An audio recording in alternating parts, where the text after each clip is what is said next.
Hi అండి. అందరికీ very very good morning. చూసారా నా చేతిలో ఏమున్నాయో? చిల్లర పైసలు. ఇవైతే నా చిన్నప్పటి గుర్తులండి. నేనైతే దాచిపెట్టుకున్న. చాలా మందికైతే ఇవి తెలవవు. ఇప్పటి పిల్లల గురించి నేనైతే ఈ వీడియో తీస్తున్నానండి. ఇప్పటి పిల్లలకు ఈ 1 రూపీ, ఇంకేంటి ఆటానా, పావుల, 20 పైసలు, 10 పైసలు, 5 పైసల గురించి అయితే తెలవది. మనం అప్పుడు ఒక రూపాయి మన అమ్మ నాన్నలను అడగాలంటే మనము ఎంత వాళ్ళను బతిలాడి వాళ్ళను ఎట్లా అమ్మ దగ్గర నుంచి ఒక రూపాయి ఈ కావాలని అంటేనైతే మా అమ్మనైతే చాలా బతిలాడేదాన్ని నేను. అమ్మమ్మ ప్లీజ్ దండం పెడుతూనే కాళ్ళు మొక్కుతూనే కనీసం పావులన్నీ ఇయ్యవే, ఆటనన్నీ ఇయ్యవే. ఇంకా రూపాయి ఇస్తేనైతే నా సంతోషానికి హద్దులు ఉండకపోయేది. ఇంకా ఆ రూపాయి బిల్లని చేతిలో పట్టుకొని అందులో ఒక పావులా కొనుక్కొని ఆటాన బారాన ఇంకా ఏంటి ఇంకా చిల్లర పైసలన్నీ జేబులో వేసుకొని అయితే ఇంక ఇట్లా ఊపేదాన్ని. మొత్తం చూడు నా దగ్గర ఎన్ని పైసలు ఉన్నాయని చెప్పి ఇట్లా ఫుల్ హ్యాపీగా ఉండేదాన్ని. ఇంకా మా అన్నలు మా అక్క అయితే నన్నే అబ్బా ప్లీజ్ ప్లీజ్ నాకు ఒక పావులు ఇయ్యరాదే, నాకు ఒక ఆటని ఇయ్యరాదే, అబ్బా ప్లీజే ప్లీజే నాని నా ఎంబడి పడేటోళ్ళు. ఇంకా చిన్నదాన్ని కాబట్టి గారాబం అయితే బాగా. ఇక మా అమ్మను ఇక ఏడిసి కింద వండి బుర్రైనా కూడా పైసలు ఇచ్చేదాకా ఒక పట్టు పట్టేదాన్ని. అమ్మ ప్లీజే ప్లీజ్, అబ్బా ప్లీజే, అమ్మ అమ్మ అమ్మ అబ్బా ప్లీజే, దండం పెడతానే ప్లీజే, కాలు మొక్కుతానే, అబ్బా అమ్మ అమ్మ ప్లీజే ప్లీజే ప్లీజే, అబ్బా నాన్నడు ఒక్క రూపాయి ఒక్క ఆటనని అని ఇక అసలు ఇచ్చేదాకా ఒక పట్టు పట్టేదాన్ని. ఇక అట్లుంటది మనతోని.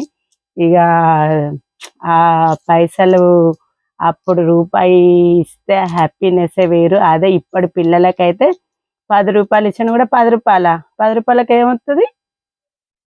మమ్మీ పాకెట్ మనీ 50 రూపాయలు ఇవ్వవా, 100 రూపాయలు ఇవ్వవా అనే రోజులు వచ్చినాయి. ఇప్పటి పిల్లలైతే అసలు మన చిన్ననాటి జ్ఞాపకాలకు ఇప్పటి పిల్లలకైతే చాలా డిఫరెన్స్ అండి. అసలు మన చిన్ననాటి రోజులైతే ఇలా నాకు ఇవాళ నేను మా ఇదేంటి ఈ సెల్ఫ్ చదువుతుంటే అందులోనైతే నాకు ఈ కాయిన్స్ కనబడ్డాయి. కనబడంగానే నేనైతే ఈ వీడియో తీయాలనుకున్నాను.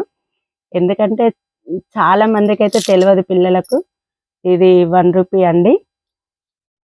1 రూపీ. ఇంకా ఇది వచ్చేసి 50 పైసలు. 50 పైసలలో కూడా చాలా రకరకాల బిళ్ళలు ఉండేవి. నా కాడైతే ఓన్లీ ఒక 2 రకాలు ఉన్నాయండి. ఇదొక టైపు, ఇంకా తర్వాత 25 పైసలు పావుల. 25 పైసలల్లో ఇంక ఇది కొత్త 25 పైసలు అయితే ఇంకా దీంతోనైతే ఇవన్నీ ఒక 100, 150 అట్లా కలెక్ట్ చేసి నేనైతే ఒక వెల్కమ్ తయారు చేసిన మా ఇంట్లో.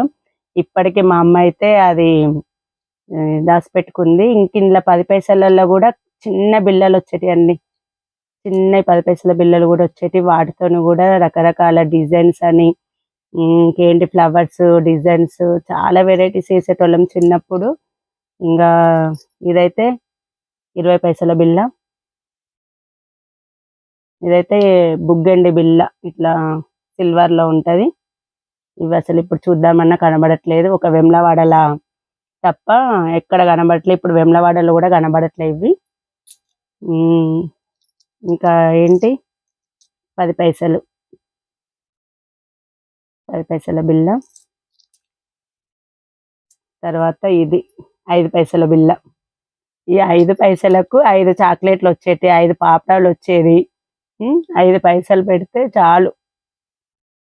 ఒక్క పావుల ఇస్తే 5 పైసలు కొనుక్కొని ఇంక 20 పైసలు దాచిపెట్టుకొని ఇంకా ఆ 5 పైసల గురించి మా వాళ్ళు నన్ను కొట్టేటోళ్ళు. అమ్మ ఇయ్యమ్మ నాకు కూడా ఒక 10 పైసలు రాదే, నువ్వే మొత్తం కొనుక్కుంటావా, నువ్వే ఇచ్చేస్తావా అని చెప్పి ఇట్లా ఇక అల్లరి అల్లరి ఎట్లా ఉండేది. ఆ చిన్ననాటి రోజులైతే మళ్ళీ రావండి.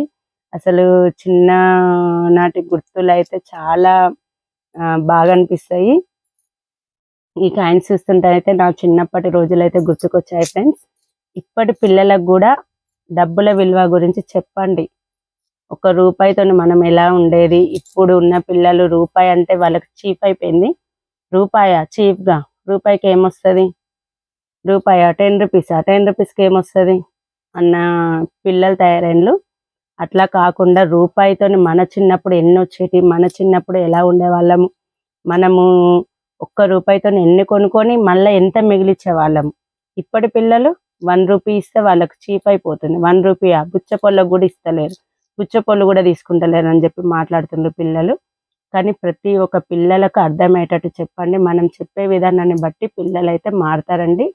ప్రతి ఒక్క పిల్లలు డబ్బుల విలువ తెలుసుకోండి. ఎంత కష్టపడితే తల్లిదండ్రులు మీకు ఖర్చులకు ఇస్తున్నారు. ఎంత ఆ తండ్రి తల్లి కష్టపడితేనే మీరు ఎంజాయ్ చేస్తున్నారన్న విషయం అయితే గుర్తుపెట్టుకోండి ఫ్రెండ్స్. మీ సంతోషం గురించి వాళ్ళు చేసే ఏ కష్టంనైనా పిల్లల దాకా రానియ్యరు తల్లిదండ్రులు.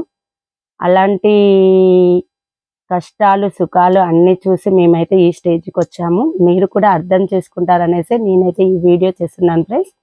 నా వీడియో మీకు నచ్చినట్టయితే లైక్ చేయండి, షేర్ చేయండి, కామెంట్ చేయండి. ఇలాంటి వీడియోస్ అయితే ముందు ముందు చాలా చేస్తానండి. ఓకే మరి బాయ్.